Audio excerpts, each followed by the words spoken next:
the conversations that need to be had are being replaced by reports. And it's more about talking about the number and what the data says and all of that. You can manipulate the data to have it show what you want it to in a lot of cases. And I do think there's some of that goes on just with human nature, because nobody likes to look at it and say, oh boy, this stinks. You've got all of this data. You should be able to make this decision really quickly. And we're hamstrung by something internally or something with one of our partners. We really make some of these people look foolish because it seems like we can't make a decision or we're paralyzed. Their engagement, their happiness, their need to fulfill whatever they're trying to accomplish, that's the real cause. I mean, it's not something you can measure in dollars and cents, but the impact is huge throughout the organization.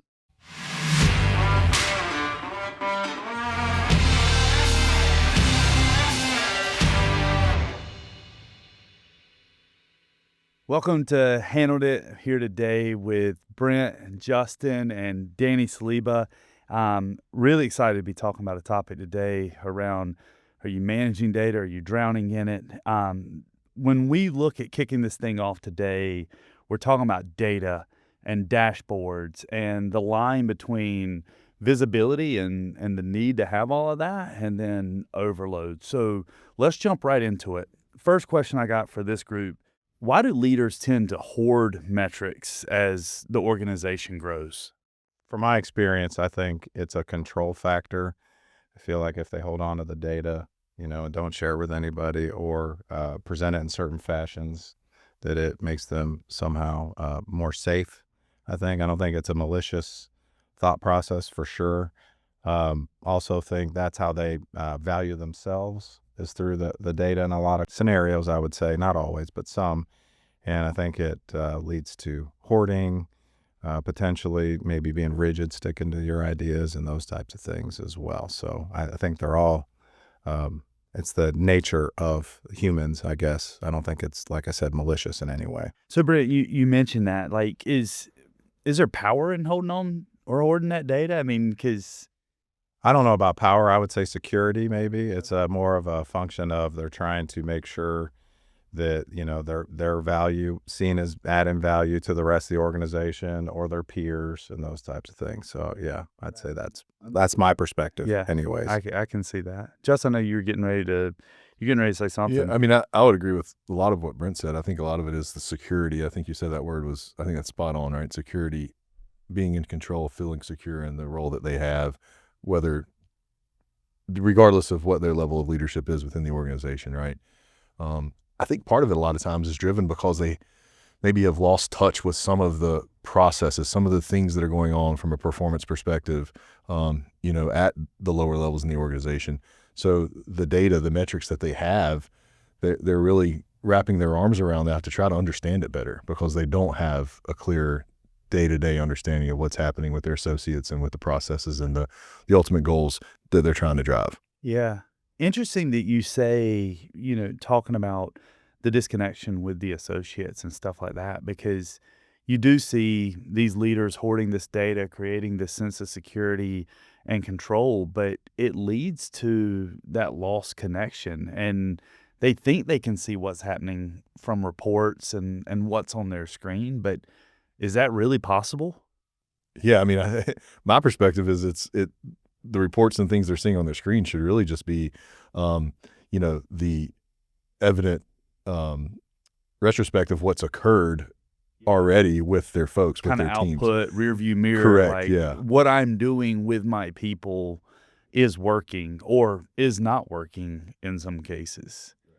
So I have a quick question, for our chief finance gentleman, maybe outside of your organization, I mean, maybe some of the operations folks and how they use or hold information versus maybe how. Yeah, I was going back to what Joe asked you earlier, right? Is it power? I do think for them it's power, right? In their mind, they have that information. Nobody else has it. They can use that to leverage influencing decisions throughout the organization, even though we all have access to that same data. The other piece I've seen is, like, my groups get constant requests for, I need another report. I need another report. I need more data. I need more data.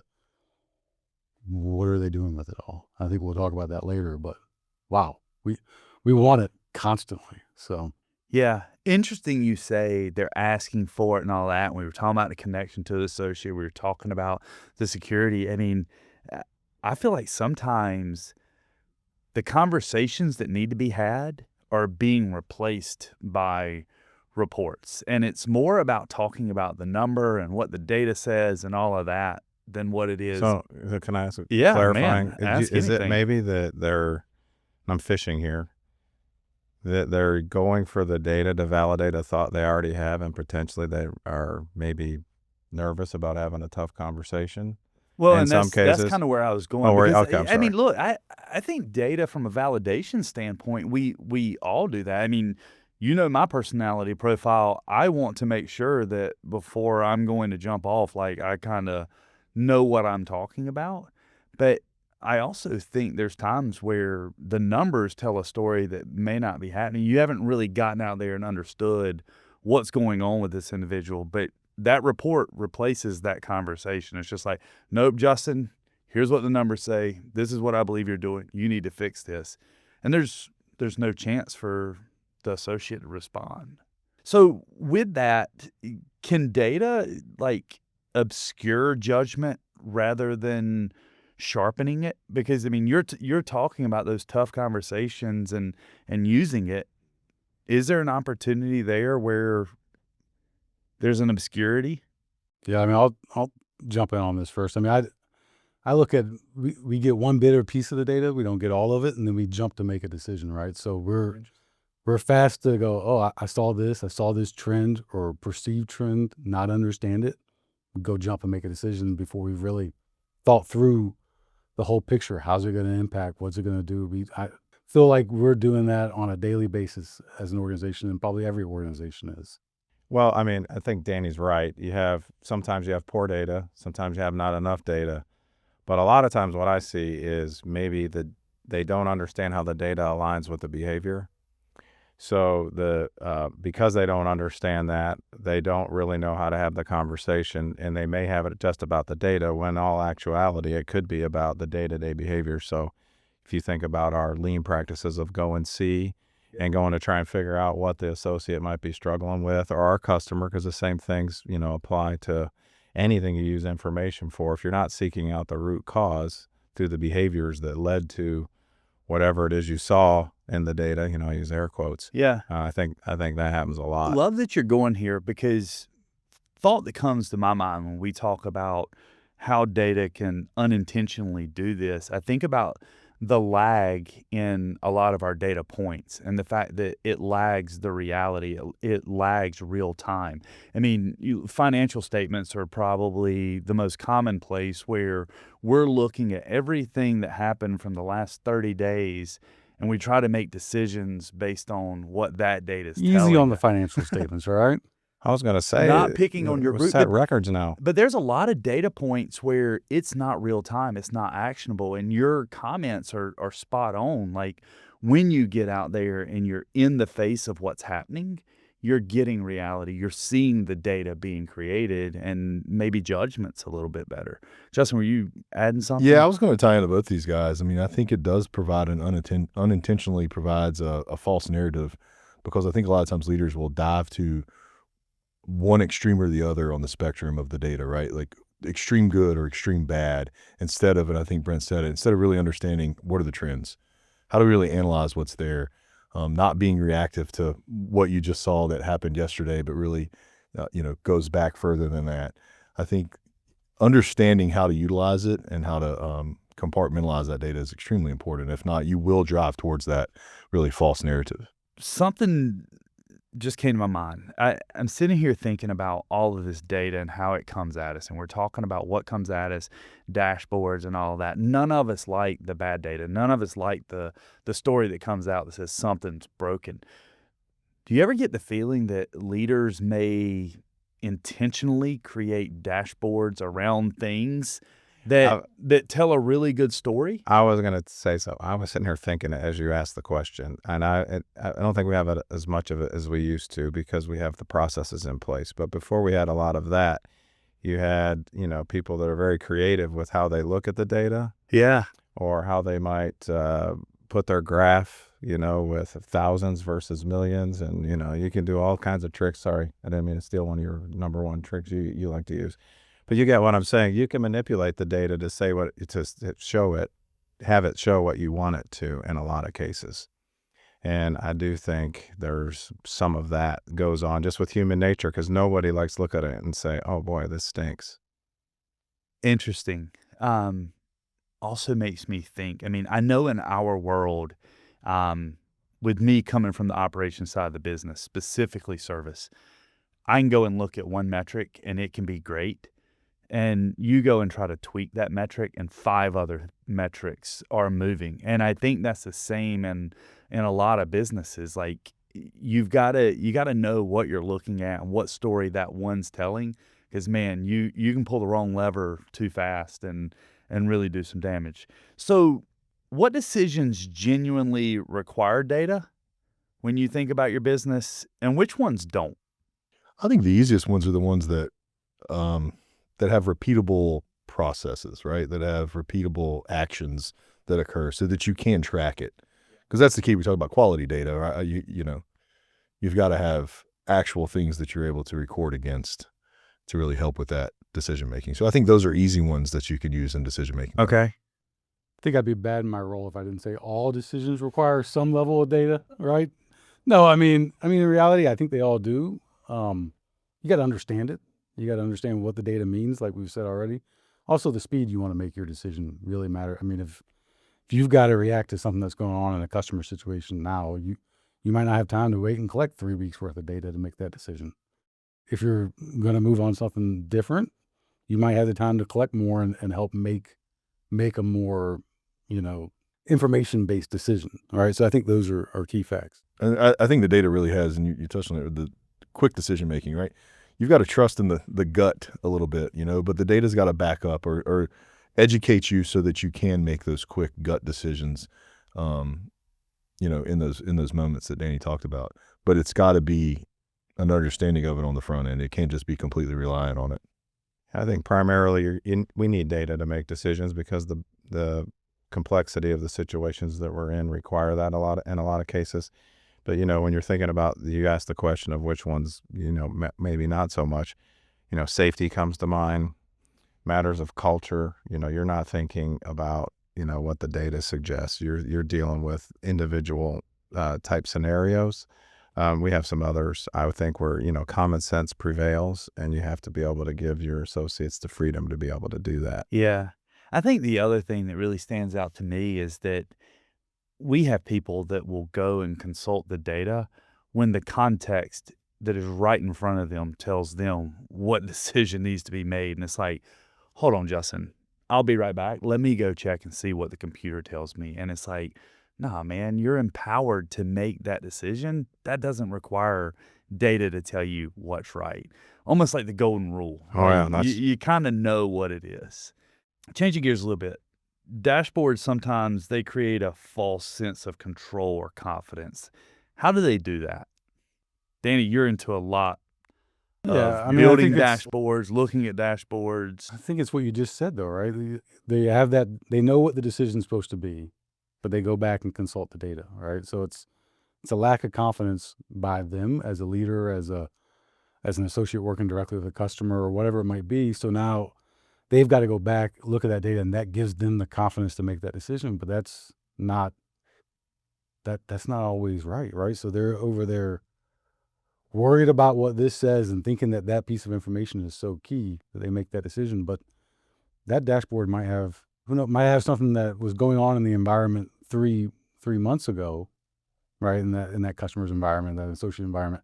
Now it's changed. So now they're making a decision based off of what's no longer relevant information. So Danny, you work with a lot of our leaders, again, helping them build the data they want, but then your team also helping them manage some data on the background. Do you ever see where folks are looking at dashboards and like all the gauges are green? So it's like, oh, I don't need to dig into my data and look for anything that may be trending the wrong direction. Yeah. I mean, I think that we talked about this a little bit ago, right? Like you can make data tell the story you want it to tell sometimes, right? So if it looks good and then you've got this story in your head that like everything's great, we're trending the right way, we don't need to dig into this.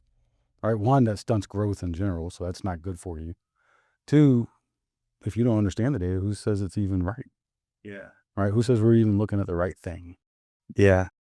There was one thing what you said there sparked a thought.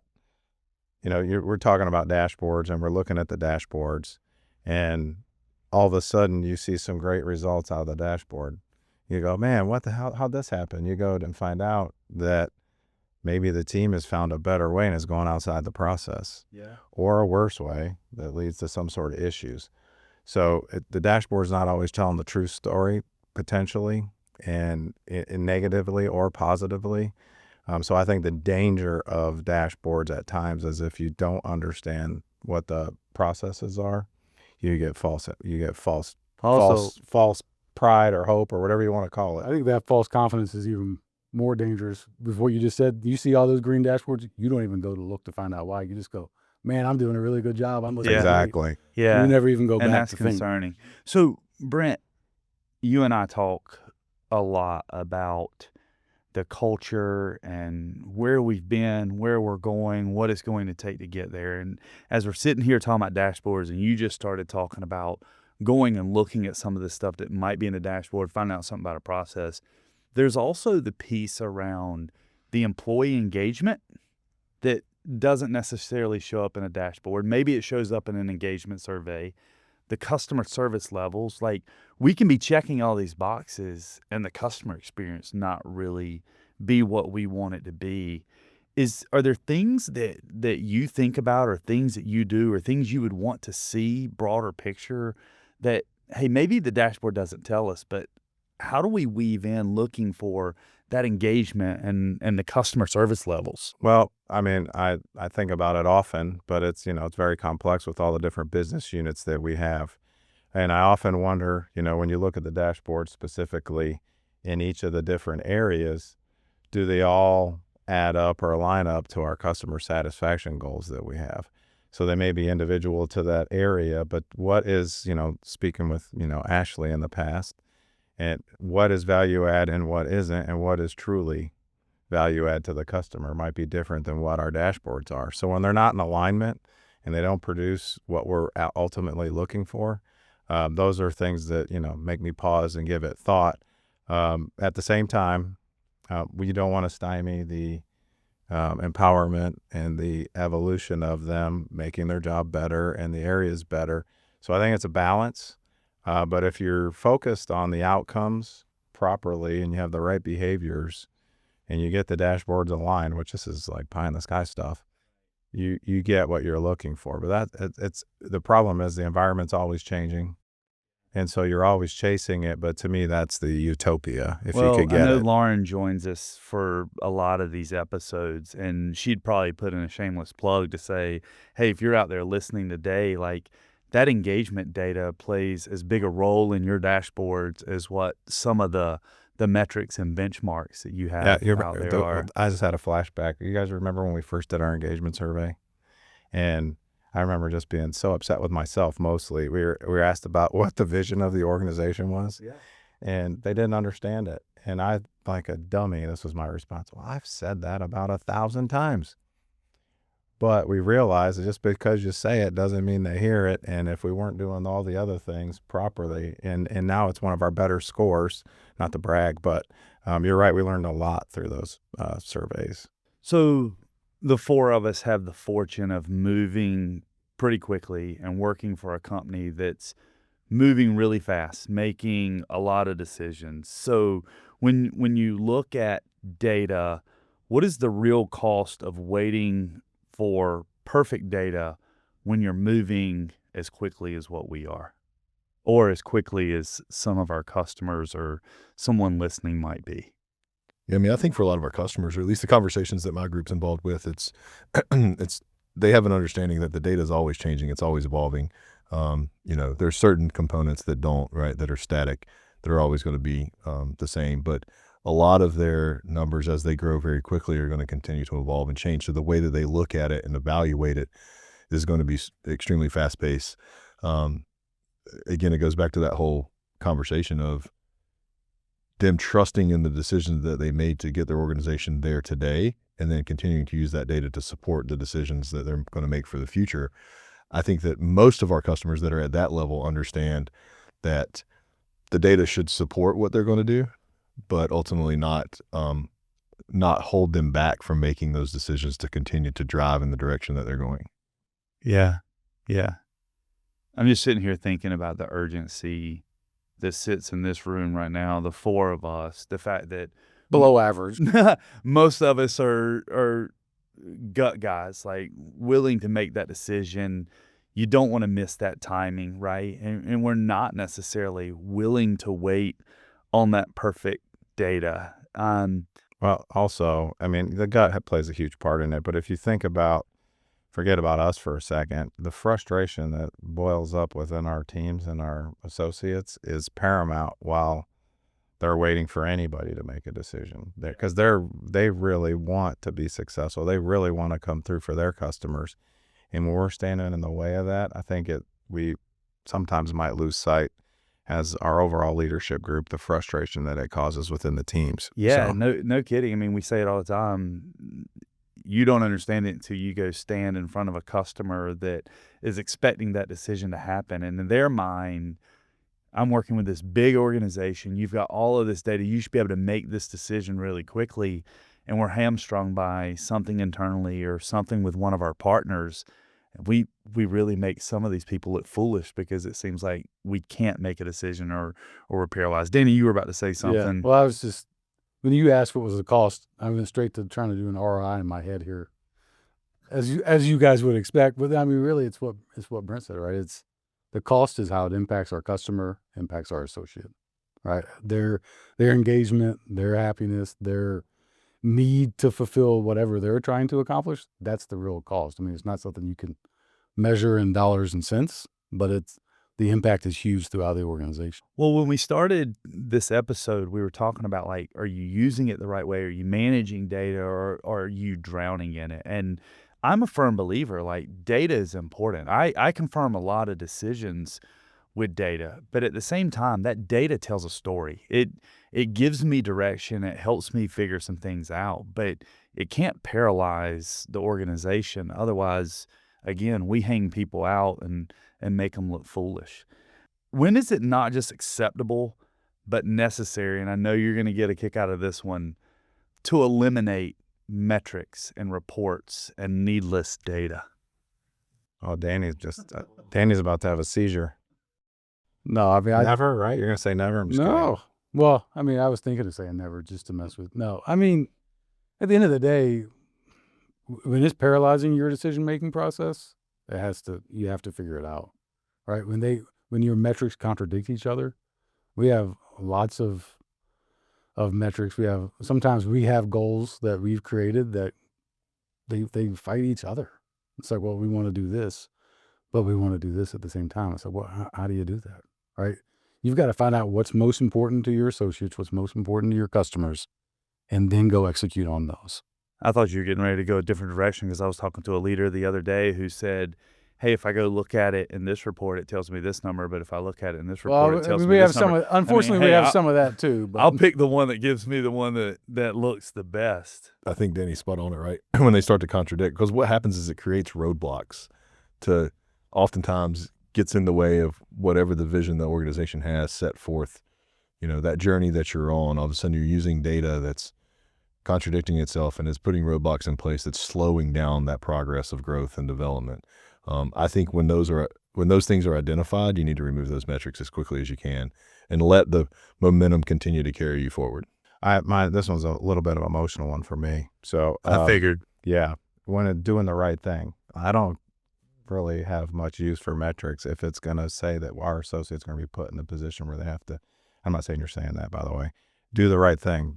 The metrics go out the window when it comes to doing the right thing. The other thing is, I think some metrics at times, I don't think we have as many as we used to because we've gotten better at this, can influence behaviors that push our associates or others outside of our core values on how we expect to operate. Brent, that's why I said I don't know where emotional. you're going with this. I know it's something we fixed over the last 7 or 8 years, but there used to be a time where we had metrics. I'm not going to call out specific departments. You probably know who I'm referencing, where the metrics of one group and the reporting didn't support what this group was trying to do, and vice versa. And ultimately, as an organization, it held us back. Oh, yeah. Well, I could say it not just for us. I see it with our customers from time to time.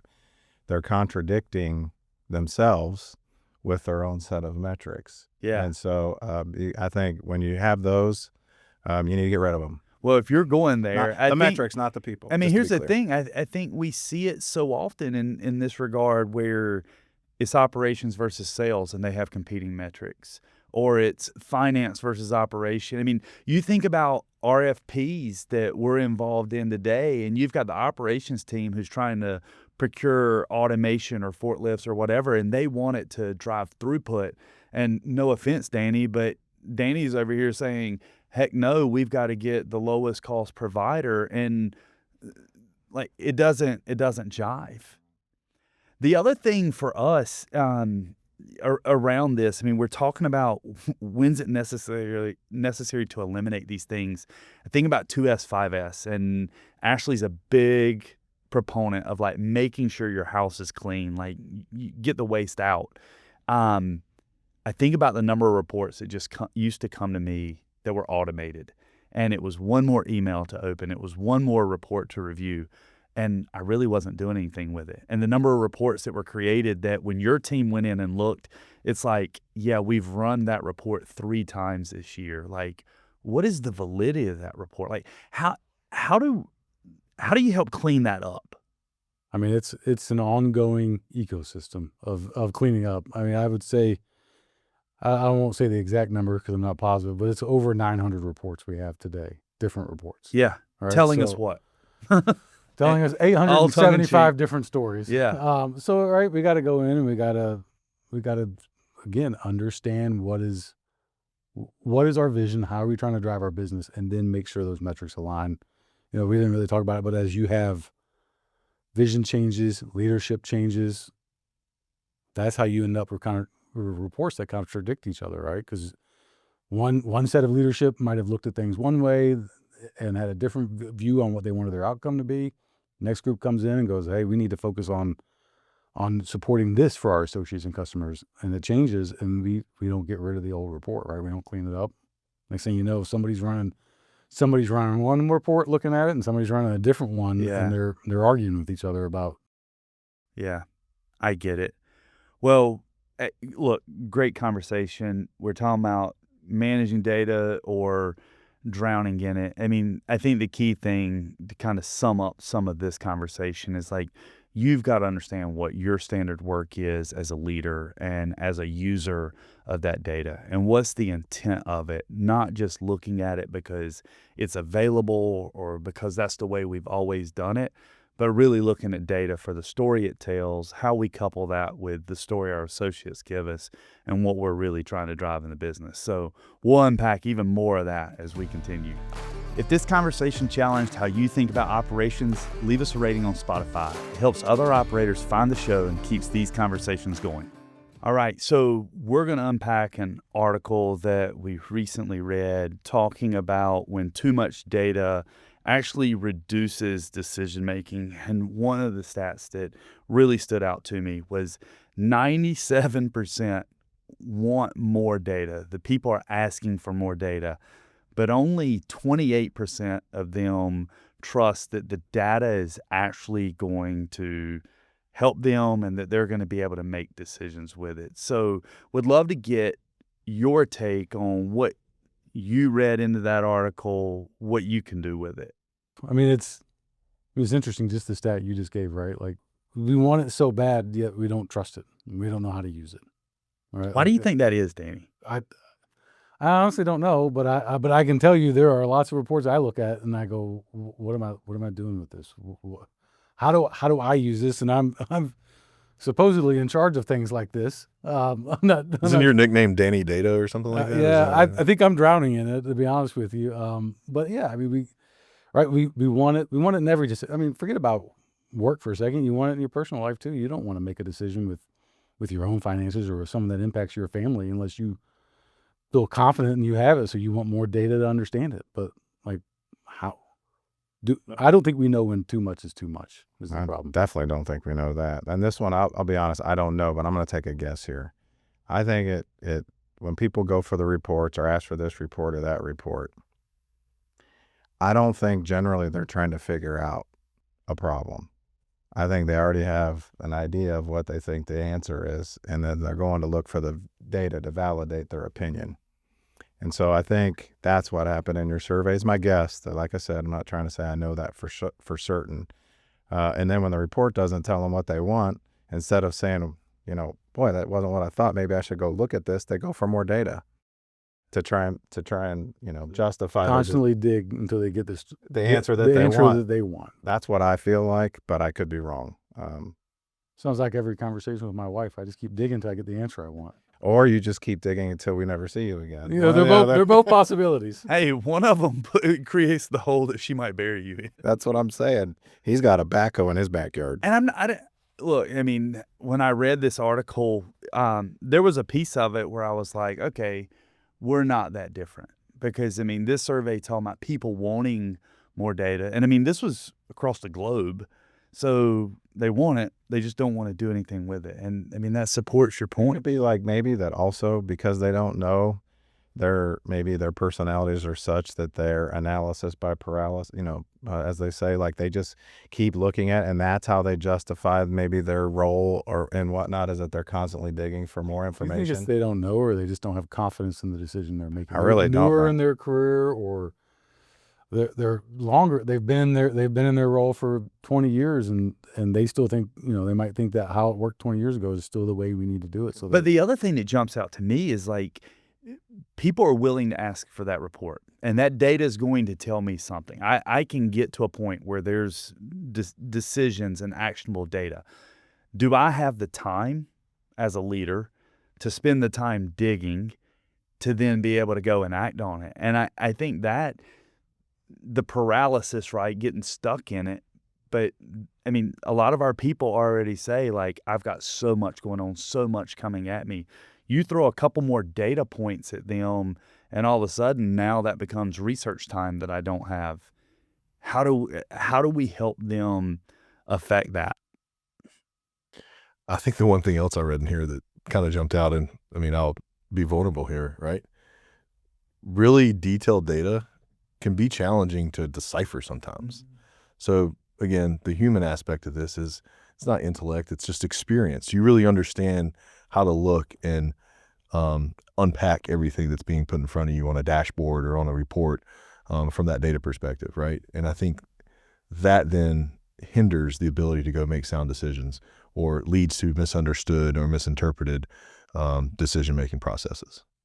I'm with you on that, Justin. I'm thinking about the 3 new leaders that I've got that are onboarding right now, and what they're looking at, what they understand, what they don't understand, what they believe they want to go take off and do something about. And it's like, hold on, get the bigger picture.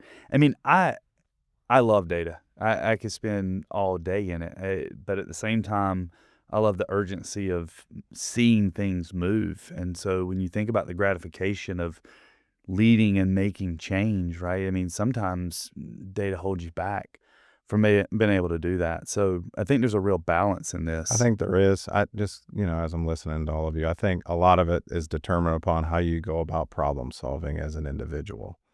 And some maybe are lean more towards the data. Some maybe lean, a combination of data and going, and see like what's actually happening.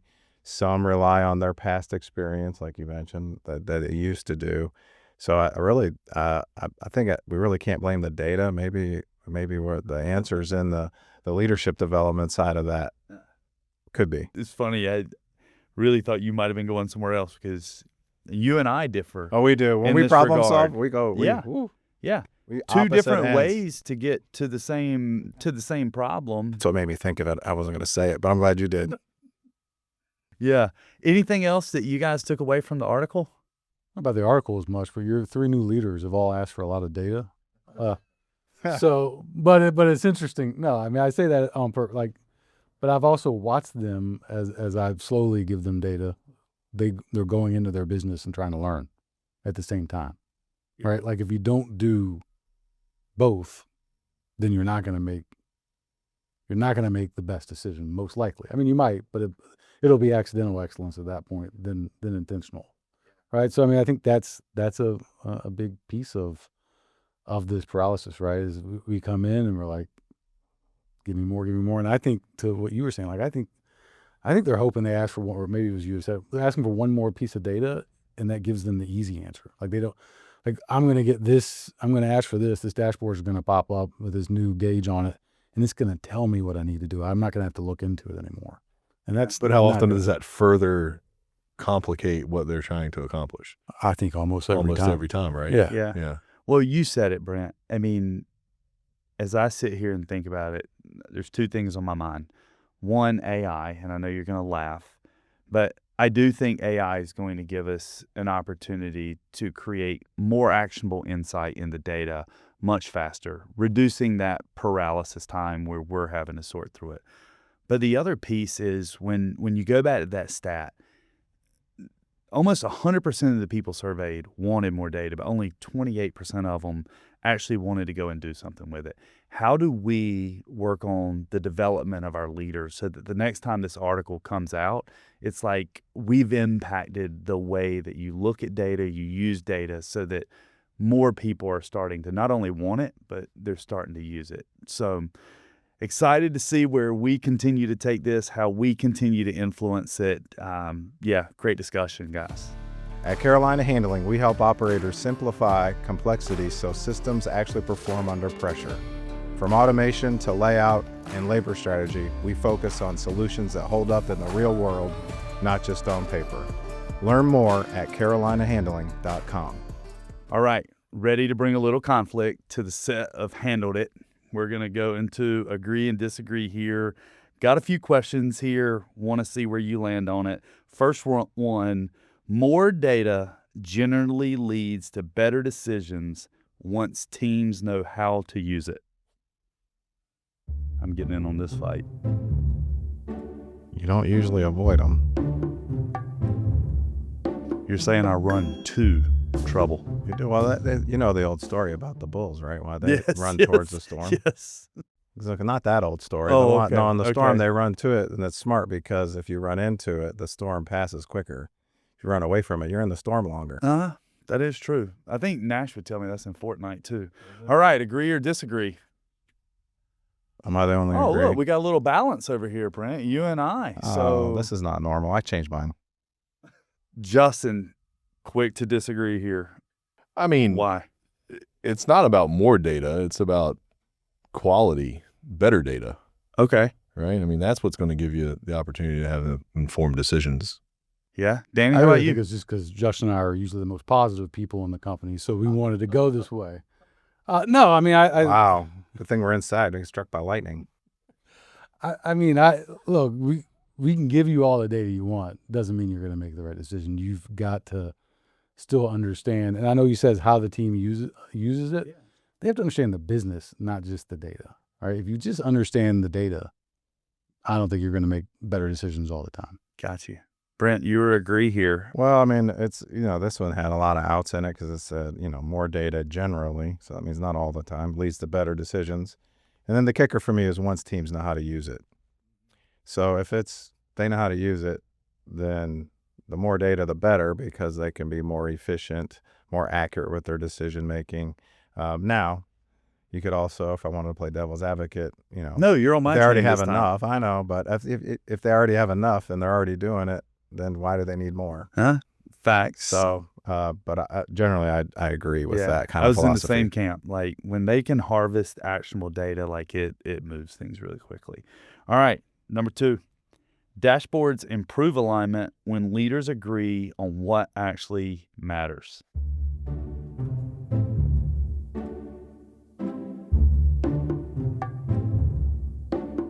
Oh, yeah. I got a converter over here. Got him? Oh, we brought it into this side? No, I don't mean that. Oh. I meant how he's doing the A. Oh, yeah. I'm not spelling all that out. That's what I did right. I took it a step further. Danny, why did you agree here? Well, I'm going to go, first off, this is a hypothetical agree because we got to get leaders to agree on the metric. Look, once everyone agrees on what matters, data can help you make the decision. The hardest part is getting companies, especially the bigger you get, to actually agree on data, right? Like agree on what that metric is. Because I mean, we said it, it's like, hey, sales wants this, operations wants this, finance is in their closet with another idea.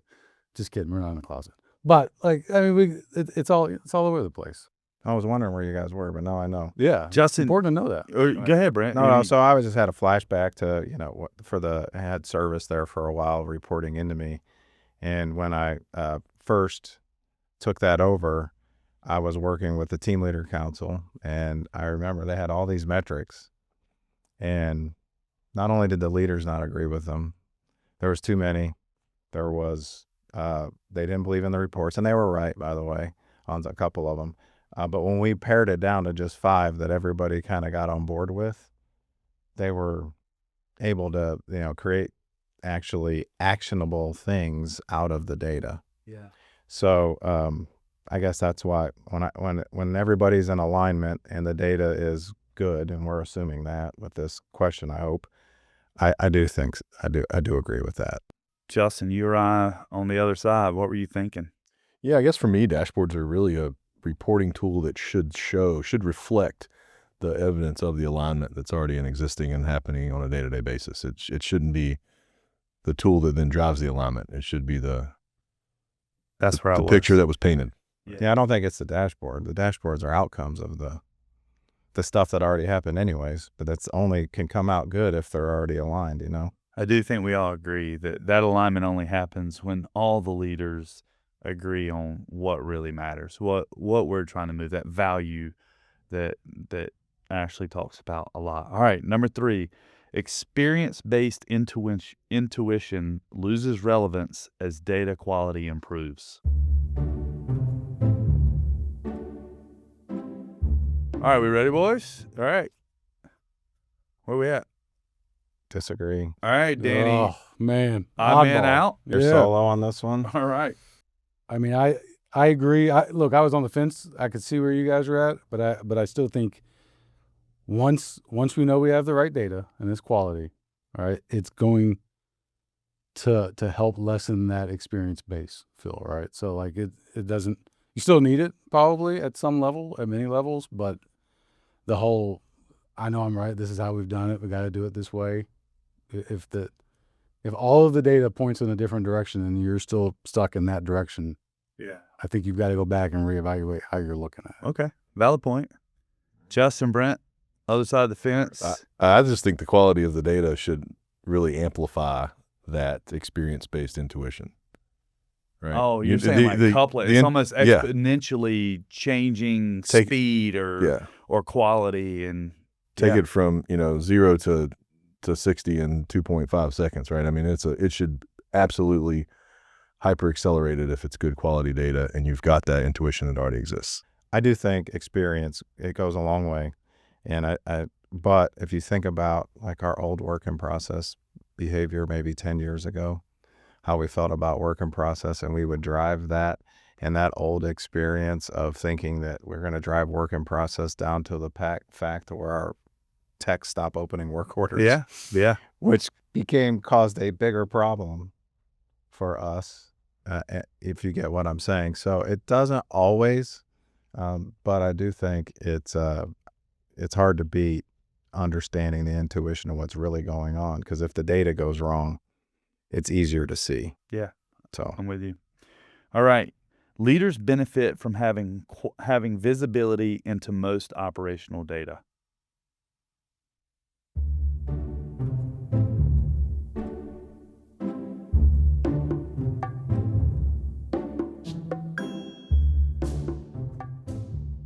All right. Flip them. so far I haven't argued with myself, so that's good. That's a good start. Oh, gosh. All right. You 3 obviously have a great argument for why you agree with this. I'll He's let you already go telling first. us. Oh, I thought he was telling us what He's our doing answer the was. thing again where he I gets was us just to. letting you go first. I was Yeah, trying yeah, to be yeah. polite. The data says you should be polite. That's why you confused us. We're not used Nuh-uh. to doing that. Well, I mean, if they didn't have the data, how would they know how they were performing?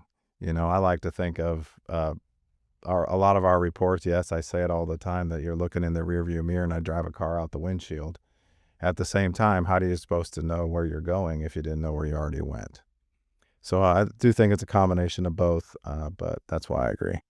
Yeah, I think it's just providing a deeper and clearer perspective of all directions that you should be, traveling in your operation. Yeah, I guess for me, whenever I look at it, are they really connected to what's happening? Like, I know when I'm winning. I know what it feels like to win. And when you're connected to your people and to your customers and to your processes and you see things working like they're supposed to, I get it. I mean, the data still tells a story, but I don't know that they have to have all of that visibility to be successful. So next one, well-chosen metrics motivate teams more than they pressure them.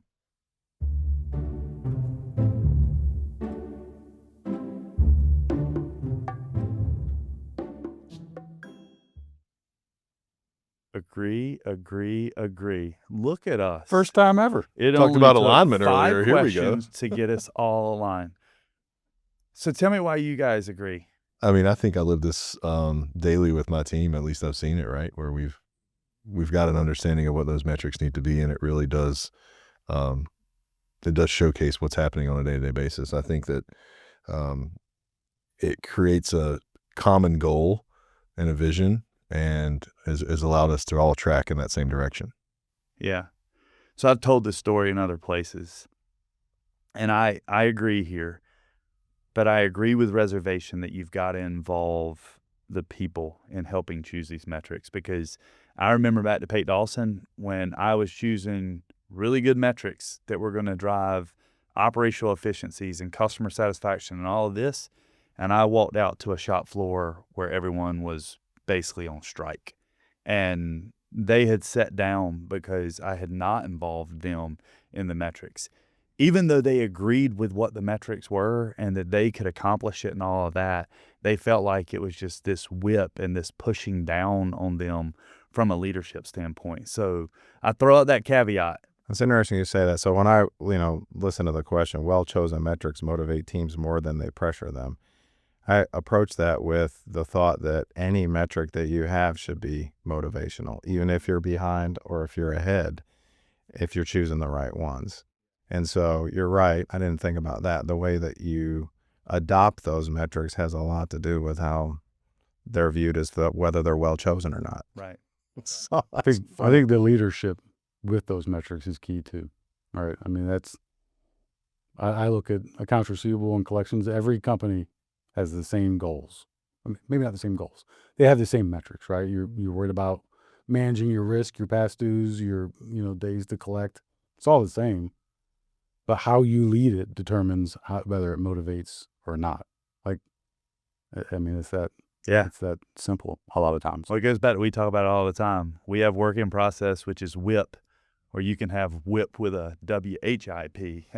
Two completely different things. So, hey, I'm going to sneak this last one in here. Oh, boy. AI-driven analytics. How did you get that one in there? I love the save this for the last. Reduce data overload over time. That's going to be your middle name soon.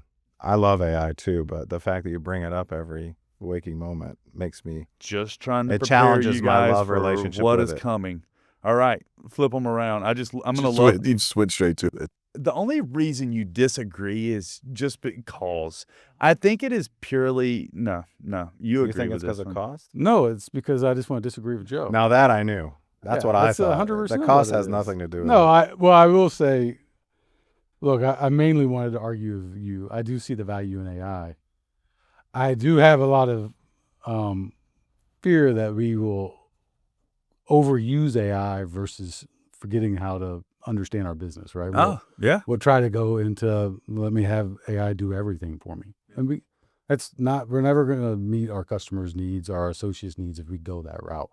But yes, obviously AR is going to add meaningfulness to data and management overall. But arguing with you is really more fun. Well, I appreciate the argument. Appreciate the spirited debate on that topic. It's something that's important to our listeners. It's important to where we're going and how we continue to get better at managing data, not drowning in it. So with that, Thanks, guys. Next episode, we're shifting to the hardest variable of all, people, culture, and why most attempts to build one don't survive change. Remember, scale isn't built by adding more. It's earned by subtracting what no longer serves you. Until next time.